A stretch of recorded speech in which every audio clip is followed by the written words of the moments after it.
Well, good morning, everyone. It's good to have you here on our second Sunday of Advent.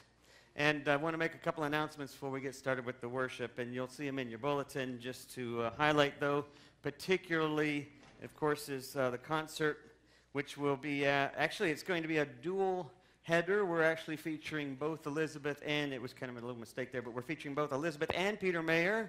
So it's going to be a really fun evening on the 20th of December. So we hope you can be here for that, as well as every year we do the drum circle that starts it off, which is a come if you like kind of thing, and then the doors open at 7 o'clock, and the concert begins at 7:30. So we hope you can be a part of that. I know we already have maybe 40 or 50, something like that, tickets sold. So you need to, if you haven't gotten your tickets, you need to make sure. And if you'd like to bring a family, then just talk to myself or Mary Ann, because we'll do a little discount for to bring more than several folks like that. And then the other thing, I think that's about it for now. Oh, in the back and on the side here and at the doors, you'll notice these little blue booklets that are the church's devotionals for the Advent season. All of us staff and about 7 or 8 church members put together these devotionals that kind of follow the theme of the real Christmas versus the real Christmas. And so there's some good stuff in there for you to read daily, and hope you'll pick one of those up on your way out this morning. It's good to have you all with us this morning worshiping. Let's begin our worship.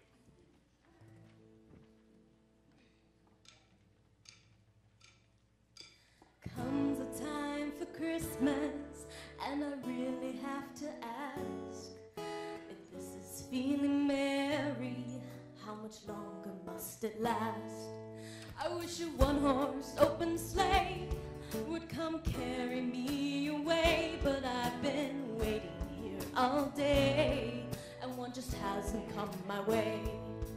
Now excuse me if I'm not being reverent, but I was hoping for a miracle to hold me, wash me, save me from my righteous doubt as I watch helpless and everybody sings. If it's Hanukkah or Kwanzaa, solstice, harvest, or December 25th, peace on earth to everyone and abundance to everyone you're with.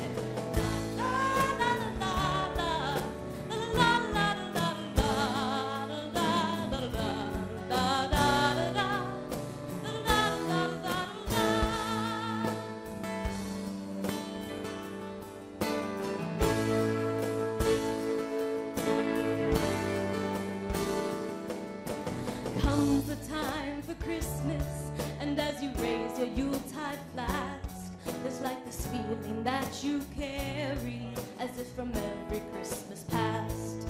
It's as if each year it grows, it's like you feel it in your toes, and on your carol goes, harvesting love among your woes. I want to buy into the benevolence, and I was hoping for a miracle to hold me, wash me, know what it's about, as the longing in me makes me want to sing Noel.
is feeling merry, how much longer this must last.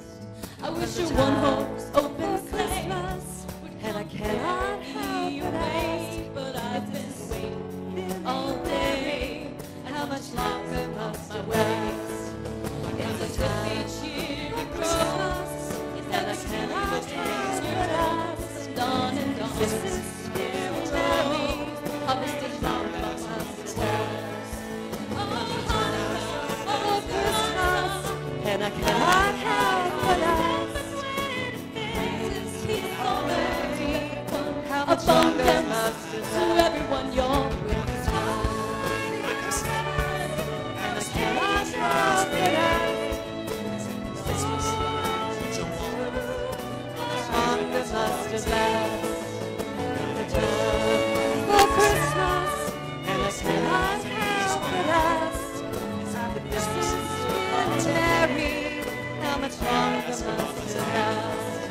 For the time for Christmas, and I cannot help but ask.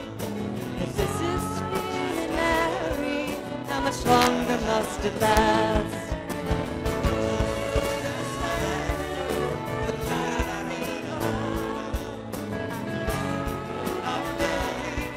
How much longer must it last?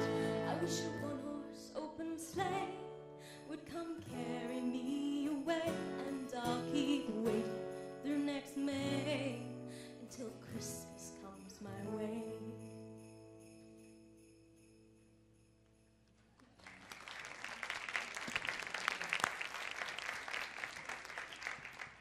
That is a crazy song. They were so happy when I picked that one.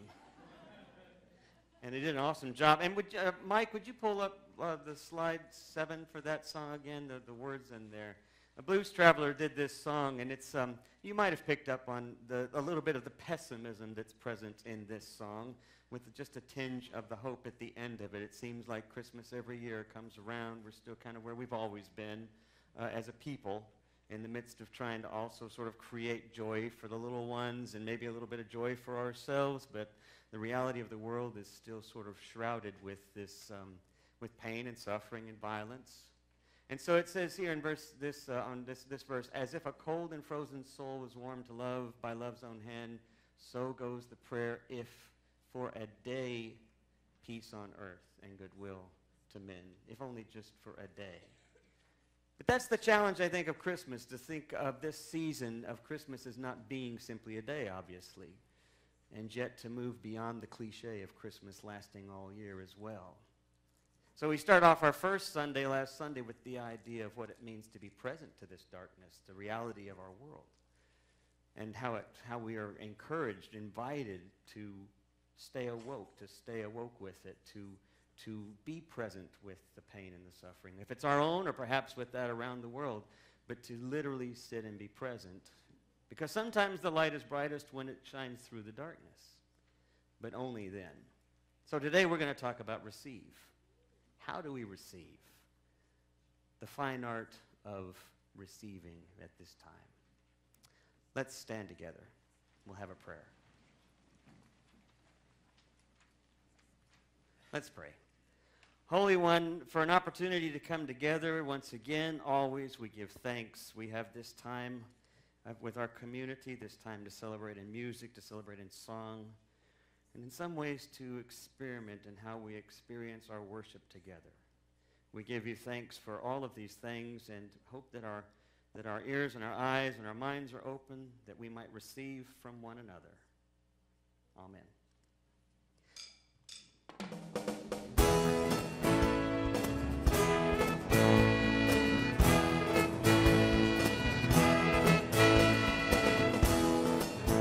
We want you guys to sing with us right now, but it's also time for our offering. Did you mention that? Band's going to keep going. I'll explain what's up here. One bowl is for the general offering. The other bowl goes, it's dollar bills that go to, what is it called? Say it again. Food for kids. Okay, just so you know. Okay, it'll be double. So thank you for your generosity. Let's sing some music. Come on. we go right now.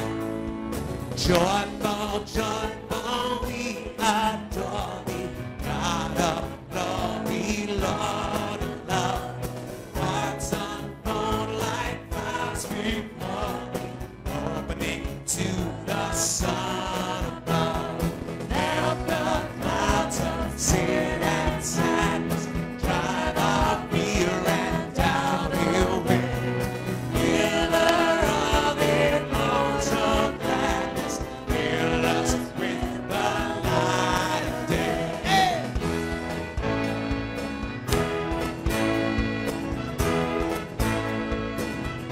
Verse 2. All thy works rejoice around me, earth and heaven reflect thy rays. Stars and angels sing around me, center of unfolding praise.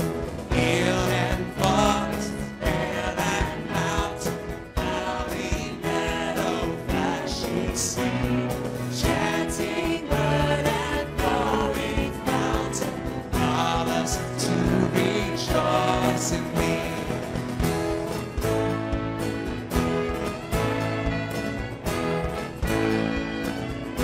Verse 3, here we go. Mortals join the mighty chorus, which the morning stars began. Love divine is reigning o'er us, binding all within its hand. Never singing, moving on, enters in the midst of strife. Joyful music leads us onward in the triumph song of life.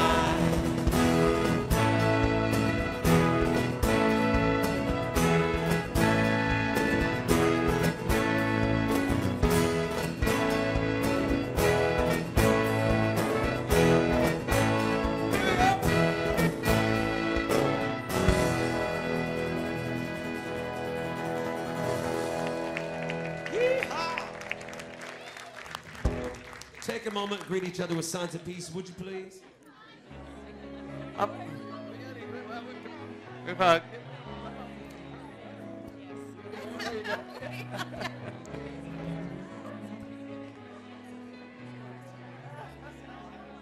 Howdy, sir.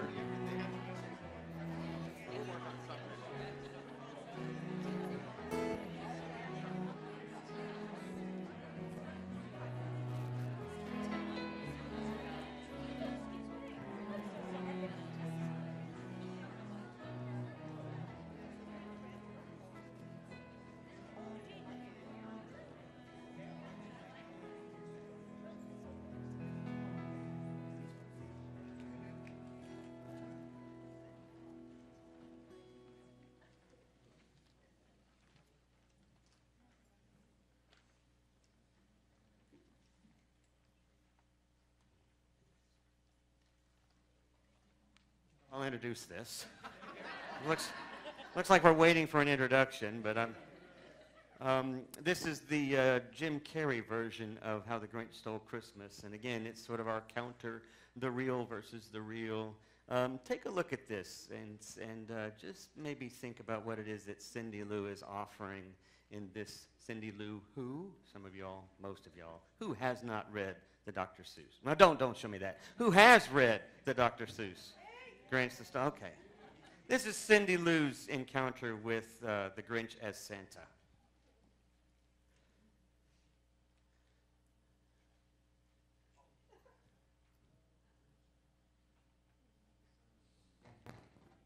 Quick as a flash, why that Grinch, he even took their last can of food hash. Then he stuffed all the food up the chimney with glee. And now, grinned the Grinch. Stop on the tree! And the Grinch grabbed the piece, and he started to shout, when he heard a small sound like the coo of a dove. Excuse me.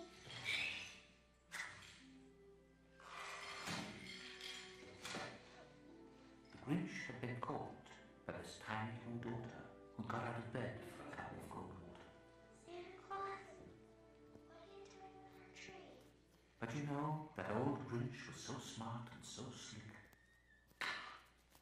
He thought up a lie, and he thought it up quick. My sweet little dog. The fake Santa Claus lied. There's a light on this tree that will light on one side. So I'm taking it home to my workshop, my dear.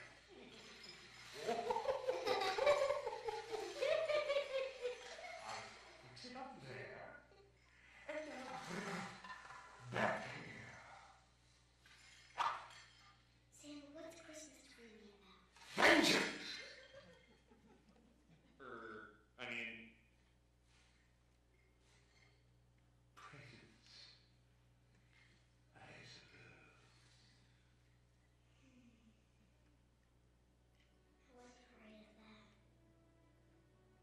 And his fib fooled the child. Then he patted her head, and he got her a drink, and he sent her to bed.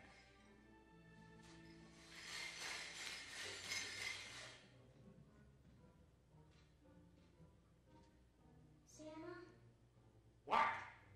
don't forget the Grinch. I know he's mean and hairy and smelly. His hands might be cold and clammy. But I think he's actually kind of sweet. Wait!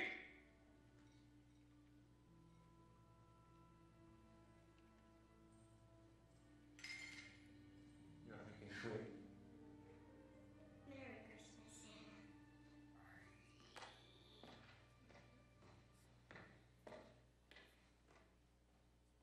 And when Cindy Lou went up with her cup, Nice cake. bad check your character, he went to the chimney and stuffed the tree up.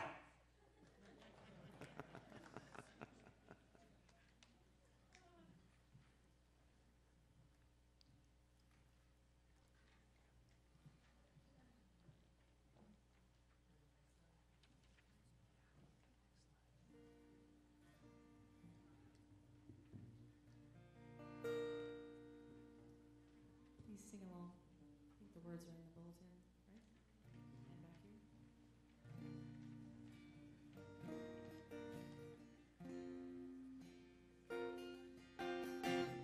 Love, hear my voice through the silence and the noise. Peace is welcome in. It's welcome in. Love, fill my heart. Pull me close where I'm apart.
things happen in an hour and a day and a week.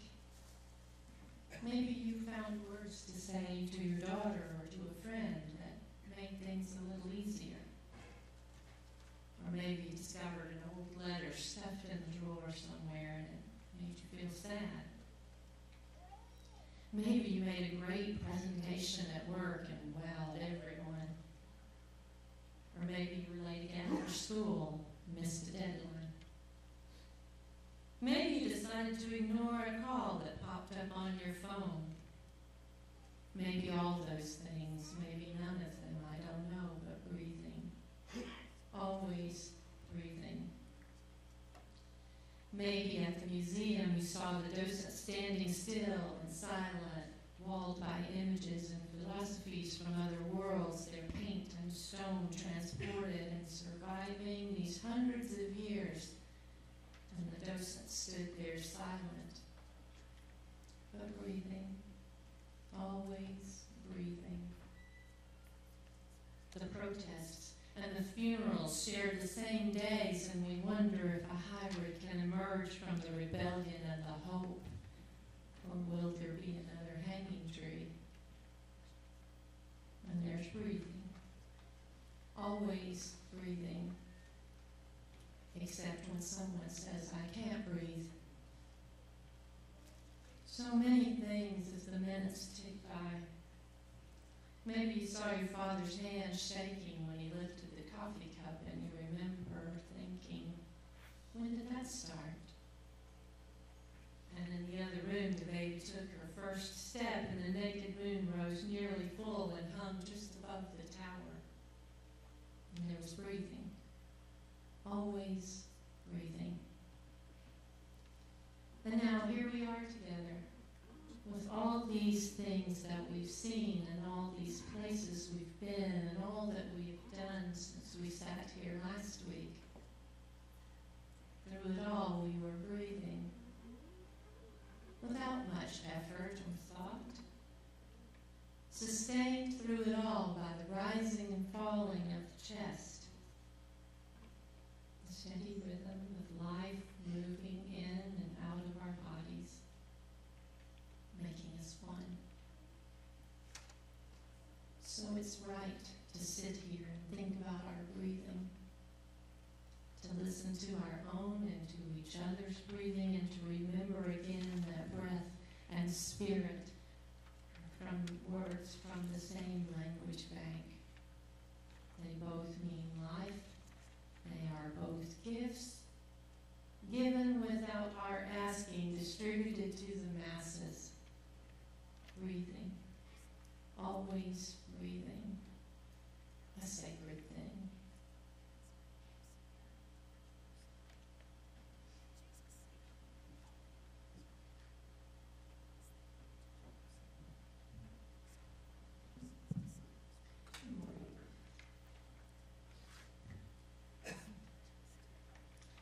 Listen to these words from Isaiah, and read along with me in John. Why would you complain, O Jacob, or whine, or Israel, O Israel, saying, God has lost track of me. God doesn't care what happens to me. Don't you know anything? Haven't you been listening? God doesn't come and go. God lasts. God is creator of all you can see or imagine. God doesn't get tired out or pause to catch a breath. God energizes others who get tired and gives fresh strength to dropouts. And even young people tire and drop out. Young adults in their prime stumble and fall. But those who know how to receive God get fresh strength. They spread their wings and soar like eagles. They run and don't get tired. They walk and don't lag behind. Please join me with these words from John. Later on, the one who is the true light arrived, to shine on everyone coming into the world. And although he made the world didn't recognize him when he came. Even in his own land and among his people, he was not accepted. Only a few would welcome and receive him. But to all who received him, they became the children of God.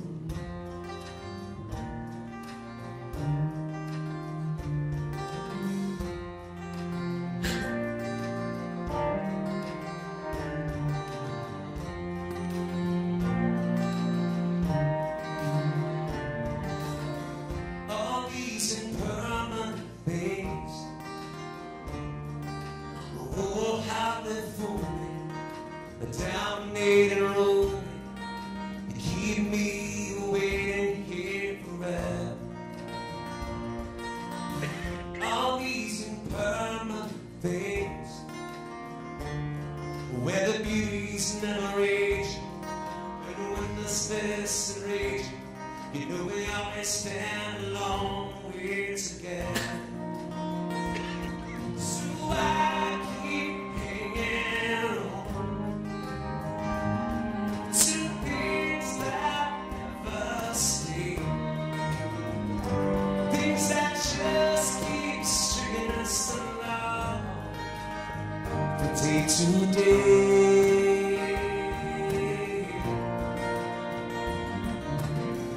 All these impermanent things, a present loose, instigated abuse, leaving out a heart in other styles. All these impermanent things, well, they're pointing in all directions, like second-hand flashes, they're leading us to the subtle shades of light. And why keep hanging on to things that never stay, things that just keep stringing us along from day to day.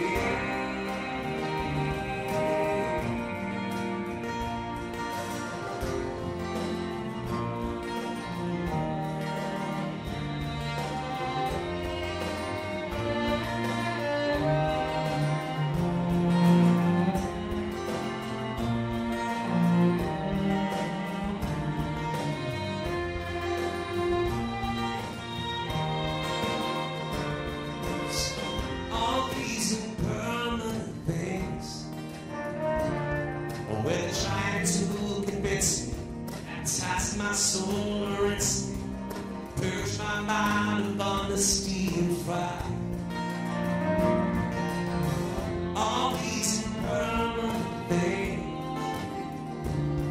well, they are enough to see you, make believe that they're my heroes, fill my mind with doubt and inside. Oh, so I keep hanging on to things that never stay, things that just keep stringing us along from day to day.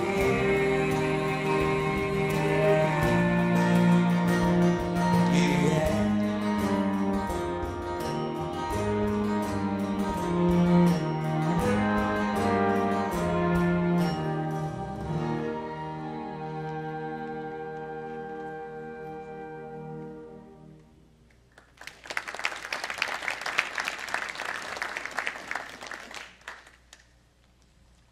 There is that side of Christmas, that aspect of Christmas. It's really about impermanent things, certainly. I wonder what other sorts of things that we experience throughout our days, throughout our years, the whole year long, that are, in fact, impermanent. And what does it mean to cling to perhaps permanence or more permanent things? I thought I would tell a couple of, at least one Christmas story about my family. My family makes good illustrations for humor, and they love it when I talk about them. In fact, especially my sons, and since they're not here, I feel particularly safe. But when both boys and Linda and I were leaving years ago, and we were leaving our Christmas party here, well, I'll never forget, Matthew in the back seat began to argue with Tim. He was really mad. It was a preschool party. Of course, Tim's about 6.5 years older, so Tim was already in elementary school, but Matthew was a 4-year-old, and he was really mad, and we said, Matthew, what's the matter? He said, he wasn't here. We said, what do you mean? Who wasn't there? Jesus. It's his birthday party. He wasn't here. And we said, well, that's not how it is, Matthew. I mean, we're celebrating. We're remembering his birthday. Well, why isn't he here? Well, because he's not. When we were trying to be, as concrete as we could with this whole concept of mystery, and I said he wasn't just here, but then he interrupted and he said, he's the king, and he calls for his pipe and his drum and his fiddlers 3. He should be able to be here. And we're thinking, okay, well, he's really got confused. And then to make matters worse, Tim interjects and said he was crucified. And Matthew said, what? And Tim, remember, Tim's like 7 years old, and Tim said he was stapled to a tree and you don't come back from that.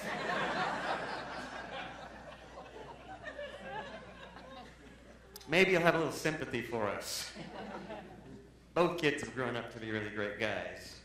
But there's an impatience. And I remember once sitting down with Tim talking about this whole idea of that Christmas is kind of about waiting, and Tim just being impatient and expecting, and Matthew being impatient and expecting and wanting. And we once said to Tim, tried to just, explain to him what the difference was between a pessimist and an optimist. And we went to this long explanation that Linda was getting into great detail with. When Tim finally looked up and said, she said, would you rather be a pessimist or an optimist? And he just blurted out, I'd rather be an Episcopalian. So it all works somehow. You remember last week was Dunderbeck's machine. Well, we kind of have one of those going on with theology in our family. There is something about this time of year that is a little bit difficult to be patient. We get our expectations up. I know that as parents, we try to make things as wonderful for our families. As parents, we also remember our own childhood experiences. They get brought into that, and like the Dunderbeck sausage machine I talked about last week, all of these things get sort of put into the hopper as we try to experience what it really means to be present at this time of year, but all year long. And then we have Cindy Lou, who I think is just a wonderful illustration of what I want to sort of think about. There she comes downstairs, catches the Grinch, trying to be Santa Claus, pretending to be Santa Claus, but stealing stuff, of course, instead of leaving things. And Cindy comes down and asks these questions. Says, what is the meaning of Christmas? Of course, his first response is revenge. And we all laugh because there's a side of us that wouldn't mind seeing an element of that too, perhaps, here and there. But then he says it's about presents. And then she, instead of being excited, looks forlorn and says, I was afraid of that. What an interesting response that just would fly right past most of us. I was afraid of that. And then as she's walking back up the stairs, she says something else surprising to him. She says, don't forget Grinch. The Grinch. Oh yeah, he's all crusty and he's kind of grumpy and he's slimy and stinky and kind of strange, but he's sweet, she says. And then she accuses him of being, he accuses her, well, she's gone, but he says, bad judge of character. I would like to maybe suggest that what Dr. Seuss doesn't say, but certainly hints at throughout his story, and what we see here is that in fact, he's the perfect character. He's what we all need. I think there's a Buddhist saying that I think we all could use a little bit and pay attention to. It's an old Zen saying. Imagine that every person in the world, every person we encounter, is enlightened, except for you. Everyone else is, except for you. Every person is your teacher. Each one doing just the right thing to help you learn perfect patience, perfect wisdom, perfect compassion. What would that actually be like if we looked all around us and waited upon one another? Now, waiting's an interesting word, I think, because if you really sort of nail it down, sort of break it apart, look inside yourself, I think a lot of our waiting is really more about wanting. No matter how much we try to avoid it, we get impatient. We want it. Yesterday, I was at the hospital. My mom's been in the hospital for the last few days. Some kidney problems. The same problems that put her in a coma 4 years ago. But now we caught it early. She wasn't on the floor for 2 days before anybody caught her. And she had some surgery. But we were waiting in the waiting room. And I looked around at everyone else waiting, and we're all anxious. We all want. We want her to be better. We want our mom back. We want our spouse. We want it to be better. It's hard to avoid wanting with waiting. It's hard to avoid getting them confused. And then afterwards, when she came out fine, or the surgery came out fine and she's now in recovery, I left, and then my sister said she had important information. She said it's really important and we need all of you to be back here. So the next day, we're all invited to come back at this special hour Well, my phone died. So I didn't have any news since he announced that in the morning, and we were supposed to meet in the afternoon. So there I am waiting for my phone. My phone won't turn on. I have no way of connecting. I have no way of knowing where she is. The frustration of just that little thing, my phone wouldn't work. And how hard it was to get past that. It seemed to stop everything. There's a problem I think we have with confusing waiting with wanting. And yet we have this wonderful text, which is really illustrative of the Israelite story and where they are. Because here in Isaiah, it's talking, the prophet is speaking to the Israelites who are again in exile. And here they are whining and they're complaining. And God speaks out. The voice of God says, why are you complaining? Why are you whining? Haven't you looked about you? Haven't you seen creation? Haven't you stopped a minute just to be present? Look at all of these things around you, and what would ever give you an indication that I'm not here, that I'm not present? Well, it may be because it's not what we wanted. It may be because what we want and what's being offered are two different things. Being offered maybe for our own good even. The Israelites would love to be back at a place, to have a home, to have life easy again, perhaps. I would love my mother to be well. I would love my son to graduate from college. I'm sure he would like for me to get him the new game system or something that just came out. I mean, we're all wanting, and our waiting gets caught up in that. But there's something about this passage, I think, that says waiting is more about receiving than it is about expecting. And that's perhaps the hardest thing, I think, for us. This idea of receiving what's already there. This idea that everything is our teacher. That everyone and everything is our teacher. But if we come with a cup that's already pretty full, it's going to be hard to receive. If we come with a cup that's even half full, but we're thinking it's half empty and we need more, it's going to be hard to receive. There's something about waiting that is all about opening in order to receive. This is a little short story, this old Jewish tale that I don't know that I've ever told it in here. I told it over there once during Christmas, Sunday after Christmas. A peddler, and it's an Irish story that I heard it as, but it goes way back to some of the earliest Jewish writings. And it's an old story about a peddler who has a dream for 3 nights. And he just makes his living by selling junk and just interacting with people in the middle of town. But he has this dream for 3 nights. And he has the common sense enough to listen to things that are happening, to people that he encounters, to dreams that he has. Not as though he's some wise man. He's a simpleton that lives in a tiny little hut. But even his tiny little hut, he laughs and smiles about because he says it's just the right size for him. And he loves the convenience of having a tiny little room. So everything about him seems full of joy. And even in the hardest of winters, he finds himself looking for ways to learn. So 3 nights in a row he has this dream, and the dream says to go all the way across Ireland. I'm going to tell you the Irish version. Go all the way across Ireland until he gets to a place called Ballyhadreen, which is a village on the other side of Ireland it tells him to go to Dublin. He lives in Ballyhadreen. They're on opposite sides. Ballyhadreen's on the west, Dublin's on the east coast. 3 days it would take to walk, but he hears the dream 3 nights in a row, figures you better listen to a dream. So he follows it. He follows it, walks his path to the east, all the way to Dublin. Long journey, tiring, footsore, hungry, thirsty. Occasionally finds the kindness of someone, but for the most part, it's pretty isolated. But what's he got to lose? He's just present to the moment. When he gets to Dublin, he stands there and he starts calling out to people. It's amazing what we sometimes see people will do when we stop and watch what they're doing. Kind of makes me curious. I wonder what they're really asking for sometimes. But maybe we don't stop long enough to really see what's being asked.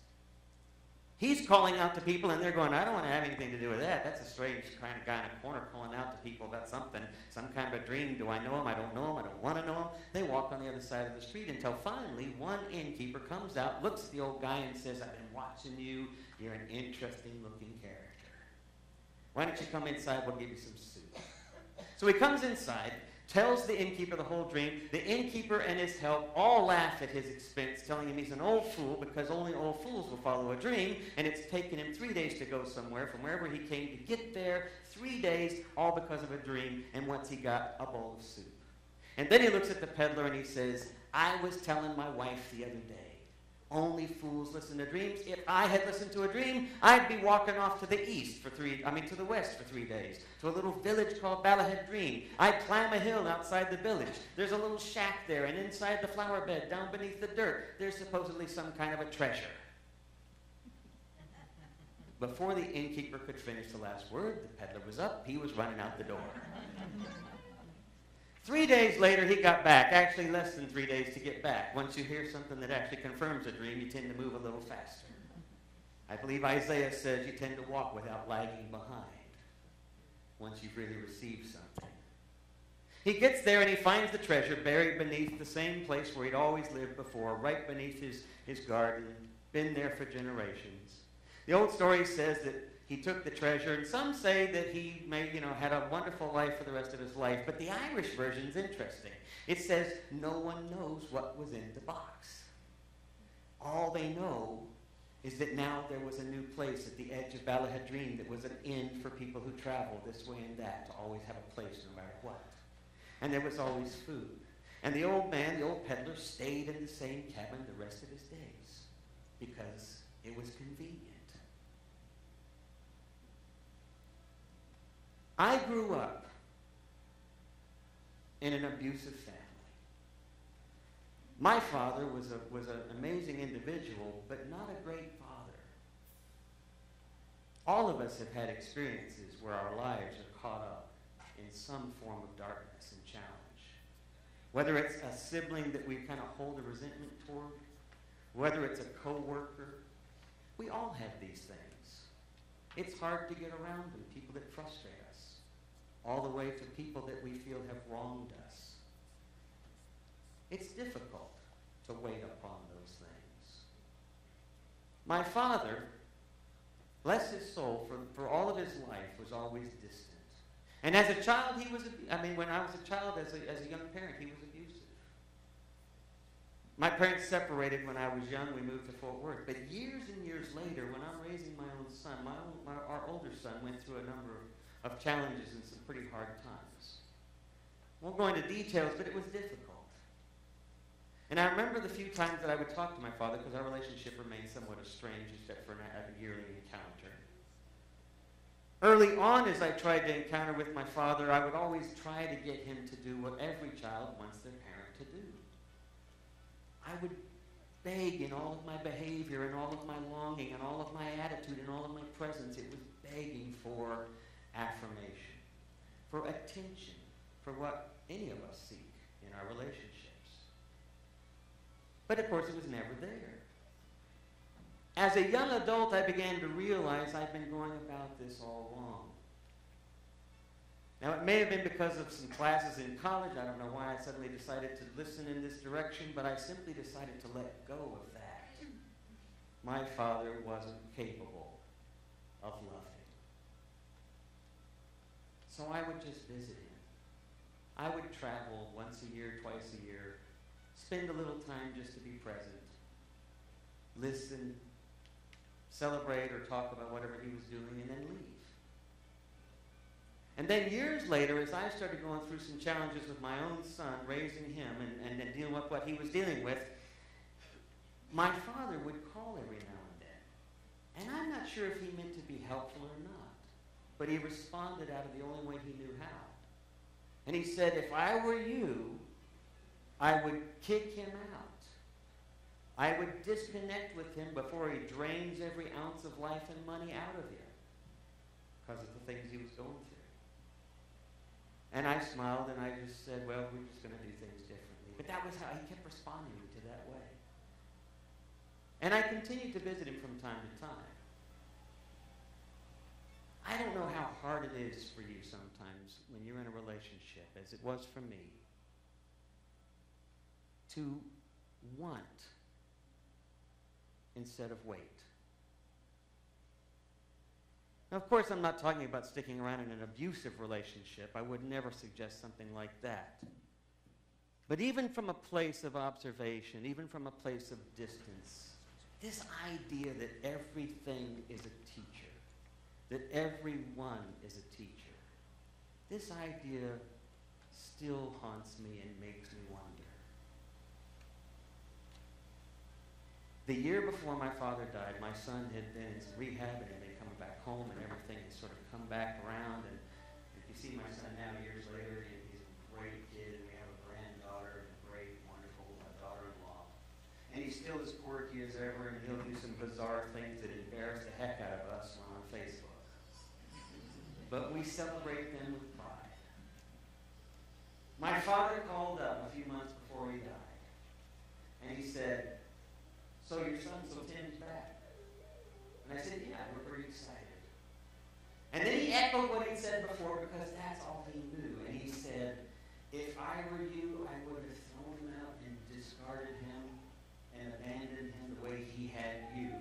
And I thought, I don't know exactly where it is that narrative became his narrative. But it wasn't ours. And I said, "Well, thanks, Dad, but we're good. And then he said, "What I'm trying to say to you is, I guess I'm proud of you." And I said, "Thank you." And I remember hanging up on the phone and going to Linda and to tell her, because it was the first time in my life, in spite of all of my graduate study, in spite of everything, my father had said he was proud of me, and I took it for what it was. But I told my wife, I told Linda, I said, it was something I was completely, I had just given up on wanting. I did not want it at all. And it was far beyond anything I ever expected. I think that's the challenge for us. That's what I think God invites us to do. I think that is what the light comes into our lives to offer. Is a chance to be present with one another. To be present in the darkness, waiting in a way that is actively open to what we might learn or hear or see and relate to without the wanting. And perhaps in that process, I believe Jesus once said, when we learn to lose ourselves, we will actually begin to find something far beyond what we expected. Well, I was going to end with a little song, but I think we'll save it because I want to finish up with our sing-along at the end, so we'll save it for next week. But I want to ask you all to do me a favor. As you're going out this week, I didn't put the posters back here, but we have some small, short posters for Peter Mayer. And I would love for some of you all to just pass them around too. So if you think you want to do that, come see me afterwards. And we'll sing our song together. And then afterwards, come see me. And we'll do, I'll hand those out there. I've got to go drop this together. We need some street emissaries out there also to promote this. The one thing I will tell you, though, that I wanted to share with you, that I will share because we didn't get to sing the song, but I do want to share it. It's a powerful song. Peter Mayer's lyrics. Maybe I'll just read the lyrics. Hope you don't mind me doing that. This is a wonderful song that is called Christmas Morning. Peter Mayer says, "There could be a handsome blonde beneath the tree, a Harry Potter wand, or little strips to help you quit your snoring. An anti-aging cream, a healthy self-esteem waiting for you on Christmas morning. Then again, in light of life's uncertainties, you may not find a single one of these. But guaranteed underneath that tree will be a brand new day begun. The one who loves you, the turning earth, and a great big shining sun. You can bring your list to Santa on your knees. All he's going to say is, we will see. But when you wake and see the day, and on earth you read your name and cut the gold ribbons all around it, you still might be surprised. You might even realize that, in fact, you got everything you wanted." Let's stand and sing together.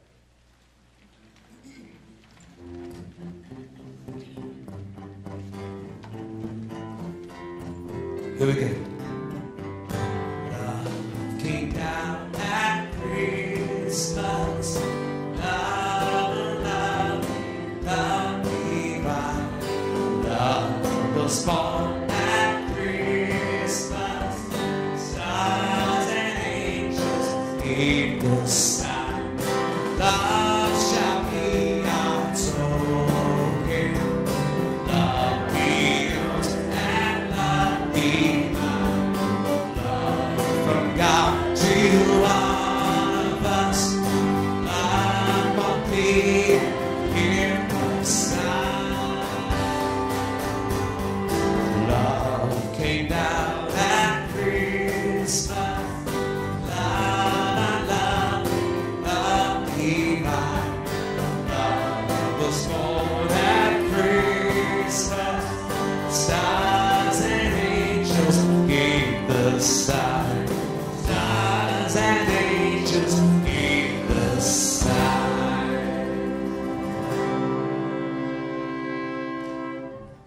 Let's shake hands here. Lynn Deloney, apparently in the back, he already has some of the posters and sheets. So if you'll see him, he'll hand them out back there in the back. And then if you have any questions about, there was a couple of folks that had questions about joining, come up see me afterwards. I hope you all have a great week this week. But I hope you can help out. Oh, the other thing I was going to mention. Get on your Facebook and maybe like or connect with the Peter Mayer Facebook. We're really hoping for a great connection with Elizabeth's Facebook, with Peter Mayer's, with the churches, to bring a lot of folks in here to celebrate that evening of music with Elizabeth and with Peter, and with fun and fellowship in the evening. So we hope that you'll do that for us as well. Let's pray. Holy One, in this season, which is clouded with desire and clouded with wants and clouded with expectation, as well as it is clouded with the irony and the contradiction of our real lives, which are full of challenges, full of hatred, full of anger and resentment and biases. Like the Dunder Beck machine, we are full of all of it. And our world is. Help us to set aside the wanting. Help us to open to the creation about us, to your presence, the holiness in our midst, even in one another, that we might be open enough to experience a little teaching from the least likely of places. And may we reflect that light and insight and compassion. We pray in the name of the one in whom we move and live, and in whom we all share our being.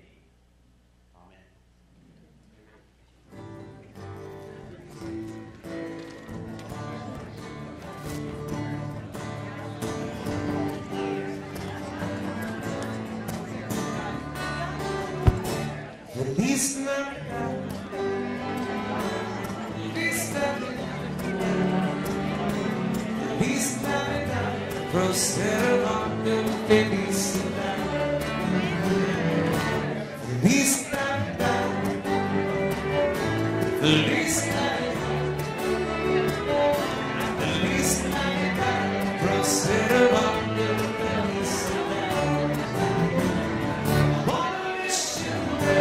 Christmas, wanna wish you Merry Christmas, wanna wish you Merry Christmas, come back, oh my heart. I wanna wish you Merry Christmas, I wanna wish you Merry Christmas, I wanna wish you Merry Christmas, come back, oh my heart.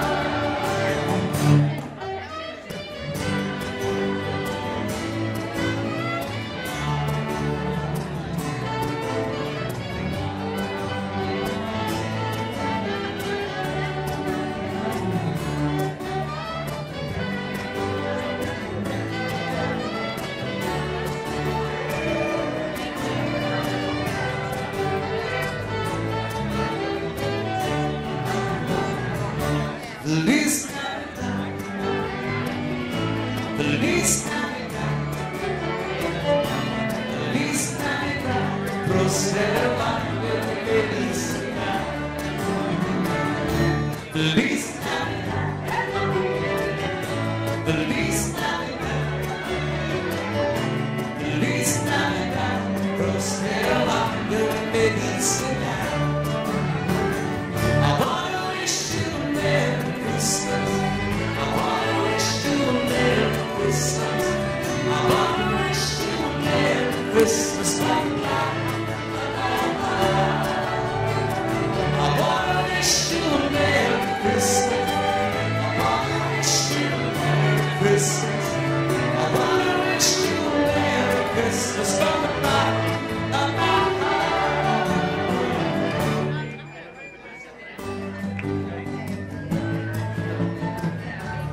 Christmas.